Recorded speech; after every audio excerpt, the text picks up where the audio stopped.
Ladies and gentlemen, welcome to the press conference of Alex Minaur. Alex, tough match today for you, but what can you learn from the match against Novak tonight? Yeah,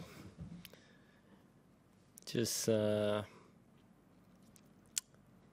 anything, just a little bit disappointed. You know, I didn't give much, you know, for the crowd to cheer on. You know, I think came up against a very good opponent with a very high level today. But yeah, there's lots of things to improve for me if I want to take the next step. Thank you. We'll give the floor back to the journalists. Before speaking about your questions, please tell us your name and outlets. Questions, please. Margaret from The Age, Alex, commiserations. Have you played a better player than the version you got tonight from Novak? I don't think I have, if I'm completely honest. I think what I experienced today was probably Novak very close to his best, I would say, and to me, if that's the level, I think he's, definitely the guy that's going to take the title. Next one. From the first serve, Alex, commiserations. And what was it about Novak's game tonight that sort of that stumped you a little bit, and sort of that you looked at him and said, "Oh, geez, he's on fire"? What was it early on? I think what makes Novak Novak at the end of the day, how solid he is, his movement, his end range gets, and what he's able to do with that, the depth he's able to keep, and it just felt like constant pressure today. Every service game I had wasn't getting 3 points. Just it felt like an uphill battle from the start, and I never really was able to get my teeth into the match and make it tough for him, or bring those pressure moments and situations. Daly, putting aside your performance, are you astounded how good Novak was tonight? How powerful he was? Yeah, I think he was moving pretty well, and he hasn't done what he's done in the sport without knowing how to play this game. How?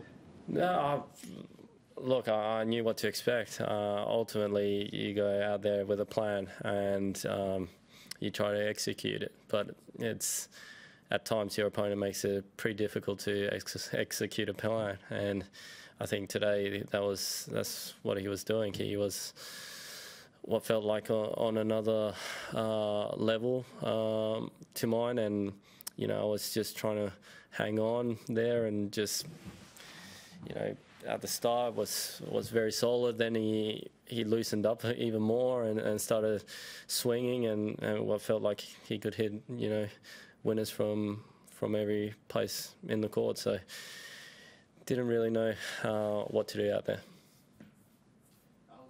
ABC. Alex, you mentioned the game plan going in. Where did you feel you could attack Novak tonight? I mean, I try to be aggressive. That was the game plan, to get a movement. I don't know, really test where he's at, and yeah, didn't get much joy out of it. I think two things happened really. Whenever I got him on the move, he was pretty good out there. He hit a quality shot from end range, which ultimately got him back into the front seat of the point, and then he made it quite tough for me to be aggressive as well. by hitting the hard very hard and flat and deep, and not giving me a lot of chances for me to attack. So it was a bit of both happening. Alex, from TA Media, how do you sum up your summer overall in Australia? It's look, it's tough to look back on it now. I mean, it's the old cliche. I'm happy with the summer I've had, but really, like, you know, I want to do better than fourth round of the Slam. It's great. I'm happy with, but I'm not content. You know, I want more. I want to be in quarterfinals, be in the semi-finals. You know, really go deep. I want to take the next step. That's what I want to do. And you know, like everything, it'll add fuel to the fire. I'll get my head down. I'll speak to my team and work on the things I need to work on to take that next step. And you know, because this is not where I want my goals to be, making fourth rounds of slams. Alex, kind of goes with SEN. You mentioned how well Novak moved. Does that make all the speculation about the hamstring like quite frustrating when you're on the court? I don't know. I mean, you tell me how you thought he looked out there.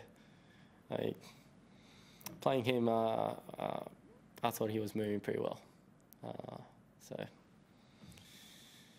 I don't know. Yes. Is it hard to isolate yourself from all that speculation on the hamstring when you enter the court today? Was it, you know, how did you move away from that? Look, I don't know. I think everyone's kind of seen what's been happening over the couple of weeks, and you know, it's the only thing everyone's been talking about. But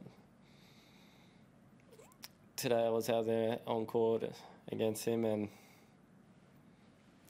either I'm not a good enough tennis player to expose that, or it looked good to me. He was just too good in all aspects. Alex, we've spoken a lot in the lead up to the Open about your wins over Medvedev and Nadal and how it's sort of given you as much confidence as you've ever had. What about a loss like this? How difficult is it to get over this? And if you were to play Novak again down the track or another really top player, how you go in the court mentally believing you can win? Yeah, I mean, that's a great question, and I guess we'll see once we get there. But ultimately, these are the matches I want to play. And, like, maybe I'm being very hard on myself right now. But, you know, it did seem like I played a pretty faultless Novak today. I could be wrong. I could then look at the match and see what I could have done better to expose him in any way, shape or form. But the feeling I've got just walking off the court is that I played a pretty high level Novak, which I feel like if he has that level, he will win another title here. That's my thoughts. So that makes it easier?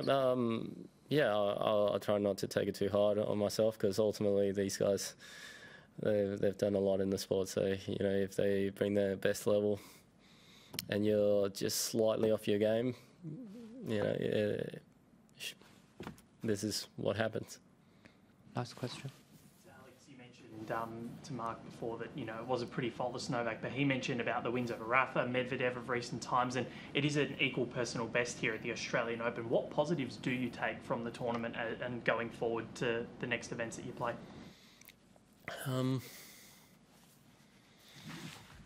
I guess positives. I had a great match against Minaur. That was a positive. Made the second week of the Slam again. That's another positive.